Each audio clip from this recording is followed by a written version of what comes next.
the advances that have taken place in astronomy, cosmology, and biology in the last 10 years are really extraordinary, to the point where we know more about our universe and how it works than many of you might imagine. But there was something else that I noticed as those changes were taking place, as people were starting to find out that, yeah, there really is a black hole at the center of every galaxy. Science writers and editors, I shouldn't say science writers, I should say people who write about science, and editors would sit down over a couple of beers after a hard day of work and start talking about some of these incredible perceptions about how the universe works. And they would inevitably end up in what I thought was a very bizarre place, which is ways the world could end very suddenly. And that's what I want to talk about today. You laugh, you fools.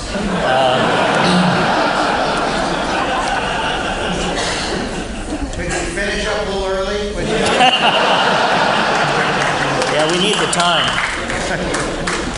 At first, it all seemed a little fantastical to me, but after challenging a lot of these ideas, and I began to take a lot of them seriously. And then September 11th happened, and I thought, oh, God, I can't go to the TED conference and talk about how the world is going to end. Nobody wants to hear that.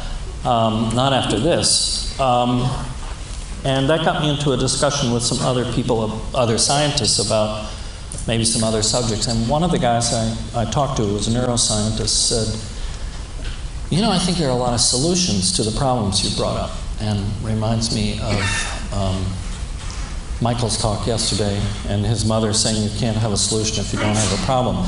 So we went out looking for solutions to ways that the world might end tomorrow, and lo and behold, we found them. Which leads me to a videotape of a President Bush press conference from a couple weeks ago. Can we run that, Andrew? Whatever it costs to defend our security, and whatever it costs to defend our freedom, we must pay. I agree with the president. He wants $2 trillion to protect us from terrorists next year. A $2 trillion federal budget, which will land us back into deficit spending real fast. But terrorists aren't the only threat we face. There are really serious calamities staring us in the eye that we're in the same kind of denial about that we were about terrorism and what could have happened on September 11th. I would propose, therefore, that if we took $10 billion from that $2.13 trillion budget, which is 2/100ths of that budget, and we doled out $1 billion to each one of these problems I'm going to talk to you about, the vast majority could be solved. And the rest we could deal with.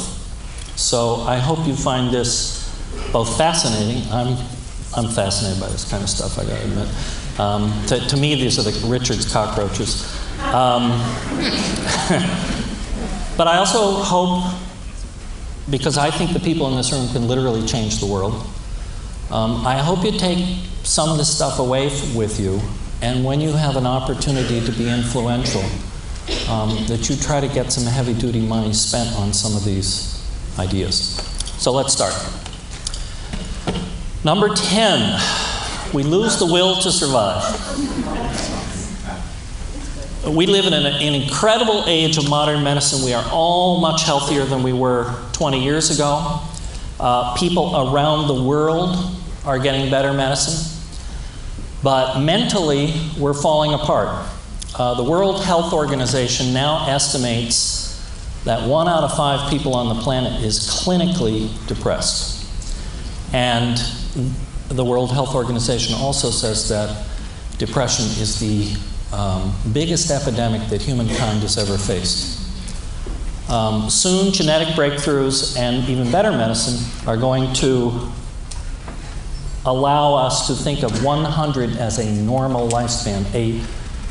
A female child born tomorrow, on average, median, will live to age 83. Our life longevity is going up almost a year for every year that passes.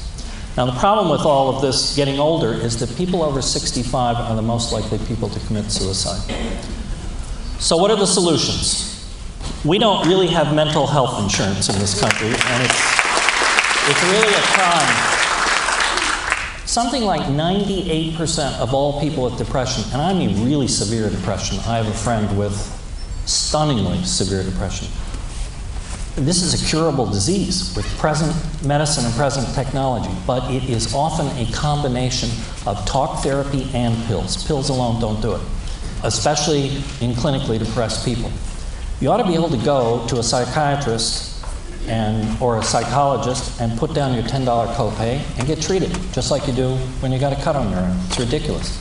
Secondly, drug companies are not going to develop really sophisticated psychoactive drugs. We know that most mental illnesses have a biological component that can be dealt with, and we know just an amazing amount more about the brain now than we did 10 years ago.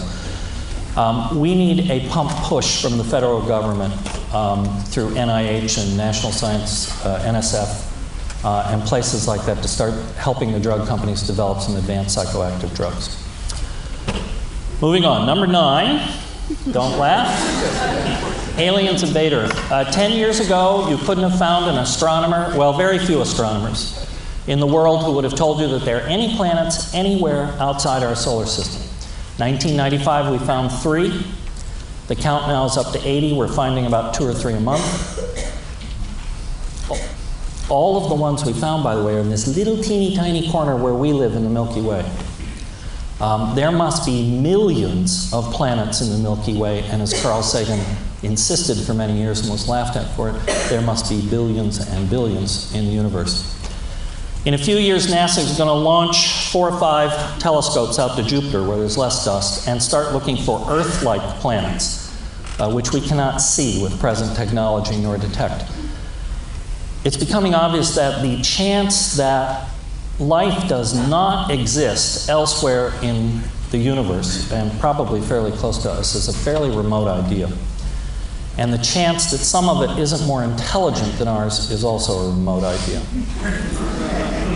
Remember, we've only been an advanced civilization, an industrial civilization, if you would, for 200 years, although every time I go to Pompeii, I'm amazed that they had the equivalent of a McDonald's on every street corner, too. So I don't know how much civilization really has progressed since AD 79, but there's a great likelihood, I really believe this, and I don't believe in aliens, and I don't believe there are any aliens on the Earth or anything like that, but there's a likelihood that we will confront a civilization that is more intelligent than our own. Now, what will happen? What if they come to, suck up our oceans for the hydrogen and swat us away like flies, the way we swat away flies when we go into the rainforest and start logging it? We can look at our own history. The late physicist Gerard O'Neill said, "Advanced Western civilization has had a destructive effect on all primitive civilizations it has come in contact with, even in those cases where every attempt was made to protect and guard the primitive civilization." If the aliens come visiting, we're the primitive civilization. So what are the solutions to this?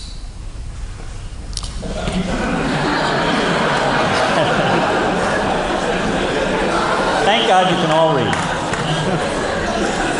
It may seem ridiculous, but we have a really lousy history of anticipating things like this and actually being prepared for them. How much energy and money does it take to actually have a plan to negotiate with an advanced species? Secondly, and you're going to hear more from me about this, we have to become an outward-looking, spacefaring nation. We have got to develop the idea that the Earth doesn't last forever, our sun doesn't last forever. If we want humanity to last forever, we have to colonize the Milky Way. And that is not something that is beyond comprehension at this point. It will also help us a lot if we meet an advanced civilization along the way, if we're trying to be an advanced civilization. Number 8. See, that's what I'm doing after TED.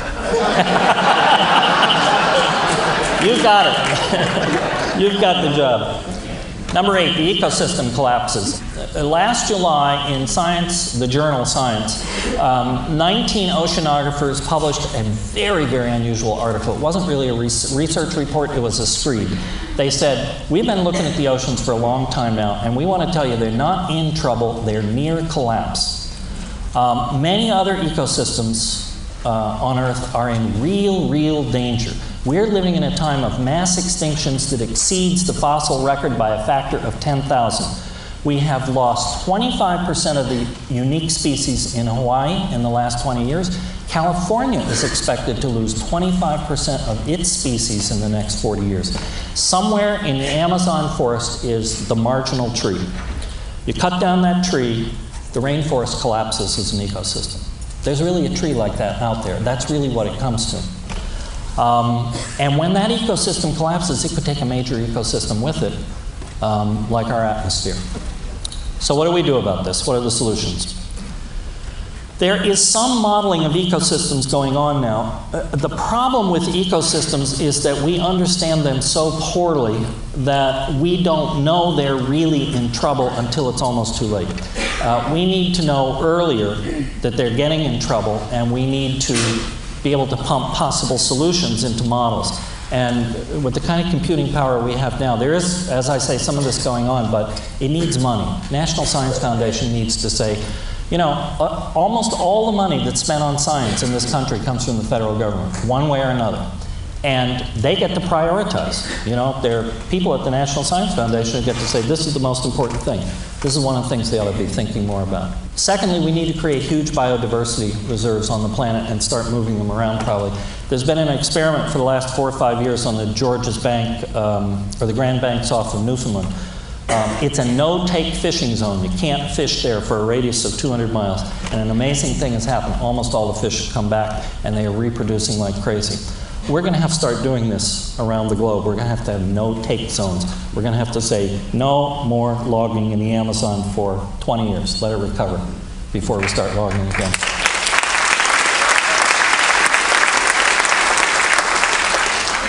Number 7, particle accelerator mishap. You all remember Ted Kaczynski, the Unabomber? One of the things he raved about was that a particle accelerator experiment could go haywire and set off a chain reaction that would destroy the world. A lot of very sober-minded physicists, believe it or not, have had exactly the same thought. This spring, there's a collider at Brookhaven on Long Island. This spring, it's going to have an experiment in which it creates black holes. They are expecting to create little tiny black holes. They expect them to evaporate.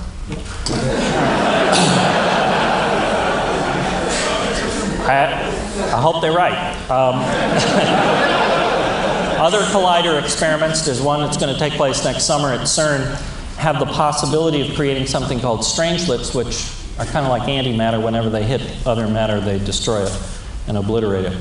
Most physicists say that the accelerators we have now are not really powerful enough to create black holes and strangelets that we need to worry about, and they're probably right. But all around the world, in Japan and Canada, there's talk about this of reviving this in the United States. We shut one down that was going to be big. But there's talk of building very big accelerators. What can we do about this? What are the solutions? We got the fox watching the hen house here. We need the advice of particle physicists to talk about particle physics and what should be done in particle physics, but we need some outside thinking and watchdogging of what's going on with these experiments. Secondly, we have a natural laboratory surrounding the Earth. We have an electromagnetic field around the Earth, and it's constantly bombarded by high-energy particles, like protons. And in my opinion, we don't spend enough time looking at that natural laboratory and figuring out first what's safe to do on Earth. Number 6, Biotech Disaster. It's one of my favorite ones because we've done several stories on BT corn. BT corn is a corn that creates its own pesticide to kill a corn borer. You may have heard it called Starlink, especially when all those taco shells were taken off the out of the supermarkets about 1.5 years ago. This stuff was supposed to only be feed for animals in the United States, and it got into the human food supply. And somebody should have figured out that it would get into the human food supply very easily. But the thing that's alarming is a couple months ago in Mexico, where Bt corn and all genetically altered corn is totally illegal. They found Bt corn genes in wild corn plants. Now, corn originated, we think, in Mexico. This is the storehouse. This is the genetic biodiversity storehouse of corn. This brings back a skepticism that has gone away recently that superweeds and superpests could spread around the world from biotechnology that literally could destroy the world's food supply in very short order. So what do we do about that? We treat biotechnology with the same scrutiny we apply to nuclear power plants. It's that simple. This is an amazingly unregulated field. When the Starlink disaster happened, there was a battle between the EPA and the FDA over who really had authority and over what parts of this. And they didn't get it straightened out for months. That's kind of crazy. Number 5, one of my favorites, reversal of the Earth's magnetic field. Believe it or not, this happens every few 100,000 years and has happened many times in our history. North Pole goes to the south, South Pole goes to the north, and vice versa. But what happens as this occurs is that we lose our magnetic field around the Earth over a period of about 100 years. And that means that all these cosmic rays and particles that have come streaming at us from the sun that this field protects us from are, well, basically, we're going to fry. Steve,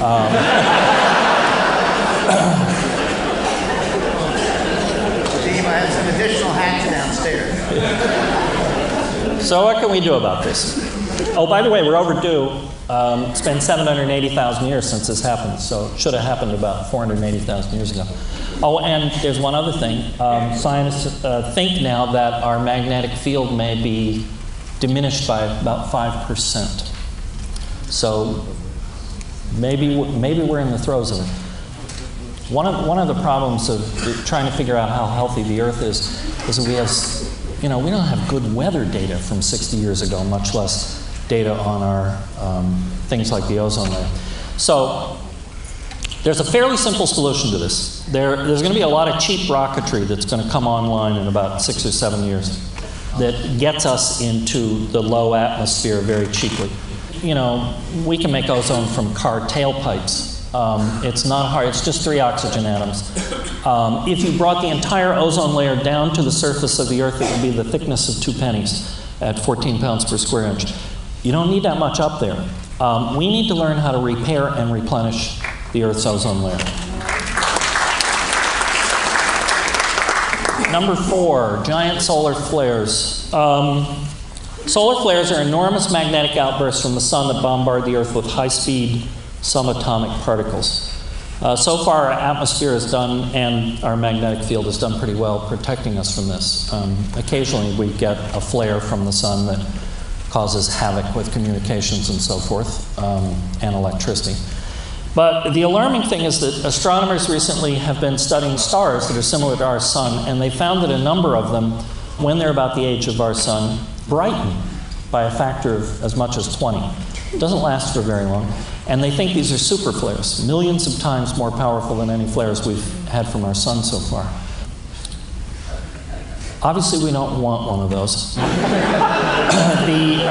There's a flip side to it. In studying stars like our sun, we've found that they go through periods of diminishment when their total amount of energy that's expelled from them goes down by maybe 1%. 1% doesn't sound like a lot, but it would cause one hell of an ice age here.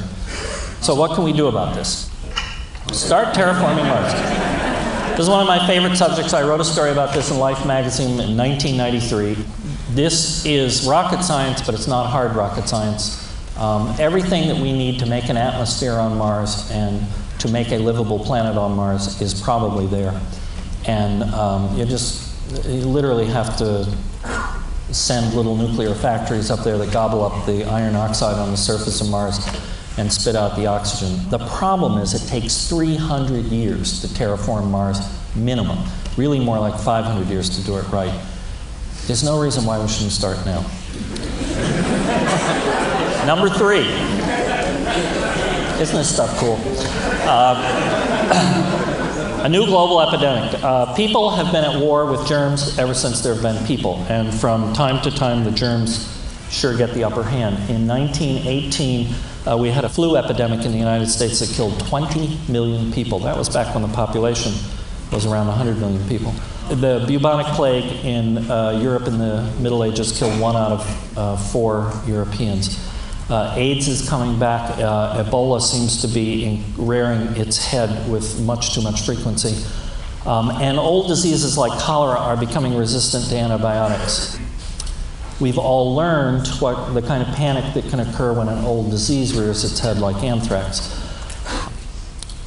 The worst possibility is that a very simple germ like staph, for which we have 1 antibiotic that still works, mutates, and we know staph can do amazing things. A staph cell can be next to a muscle cell in your body and borrow genes from it when antibiotics come and change and mutate.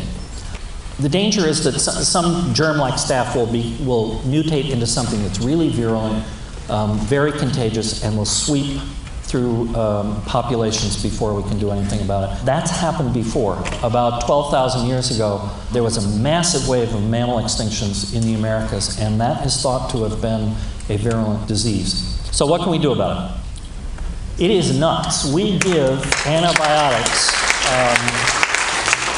Every cow, every lamb, every chicken, they get antibiotics every day. You go to a restaurant, you eat fish. I got news for you, it's all farmed. You got to ask when you go to a restaurant if it's a wild fish, because they're not going to tell you. We're giving away the code. This is like being at war and giving somebody your secret code. We're telling the germs out there how to fight us. We got to fix that. We got to outlaw that right away. Secondly, our public health system, as we saw with anthrax, is a real disaster. We have a real major outbreak of disease in the United States. We are not prepared to cope with it. Now, there is money in the federal budget next year to build up the public health service, but I don't think to any extent that it really needs to be done. Number 2, my favorite. We meet a rogue black hole. 10 years ago, or 15 years ago really, you walk into an astronomy convention and you say, there's probably a black hole at the center of every galaxy, and they're going to hoot you off the stage.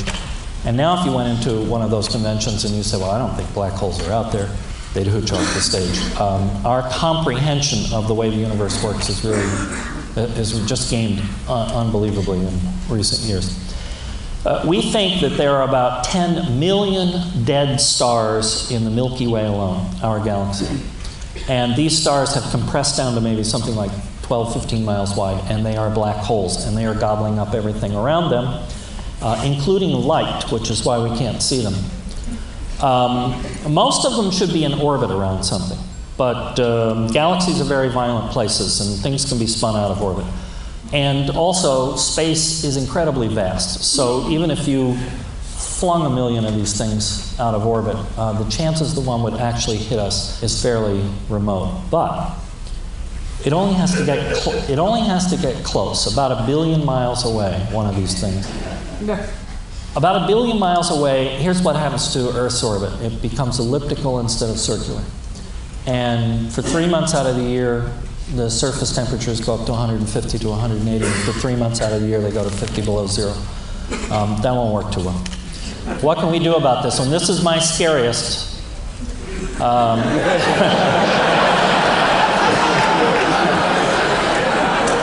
don't have a good answer for this one. Again, we got to think about being a colonizing race. And finally, number 1. Biggest danger to life as we know it, I think, a really big asteroid heads for Earth. The important thing to remember here, this is not a question of if, this is a question of when and how big. In 1908, just a 200-foot piece of a comet exploded over Siberian flattened forests for maybe 100 miles. It had the effect of about 1,000 Hiroshima bombs.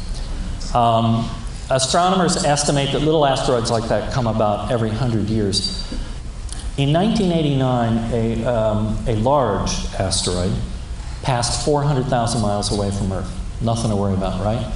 It passed directly through Earth's orbit. We were in that spot 6 hours earlier.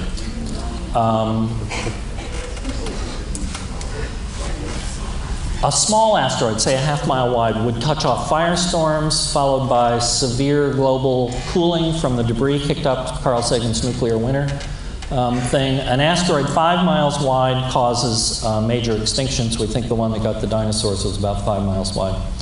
Where are they? There's something called the Kuiper Belt, which some people think Pluto's not a planet. That's where Pluto is. It's in the Kuiper Belt. There's also something a little farther out called the Oort cloud. There are about 100,000 balls of ice and rock, comets really, out there that are 50 miles in diameter or more, and they regularly take a little spin in towards the sun and pass reasonably close to us. Of more concern, I think, is the asteroids that exist between Mars and Jupiter. The folks at the Sloan Digital Sky Survey told us last fall, they're making the first map of the universe, three-dimensional map of the universe, that there are probably 700,000 asteroids between Mars and Jupiter that are a half a mile big or bigger. So you say, yeah, well, what are really the chances of this happening? Andrew, can you put that chart up? This is a chart that Dr. Clark Chapman at the Southwestern Research Institute presented to Congress a few years ago. You'll notice that the chance of an asteroid/comet impact killing you is about 1 in 20,000, according to the work they've done. Now look at the one right below that. Passenger aircraft crash, 1 in 20,000. We spend an awful lot of money trying to be sure that we don't die in airplane accidents, and we're not spending hardly anything on this. And yet this is completely preventable. We finally have, just in the last year, the technology to stop this cold.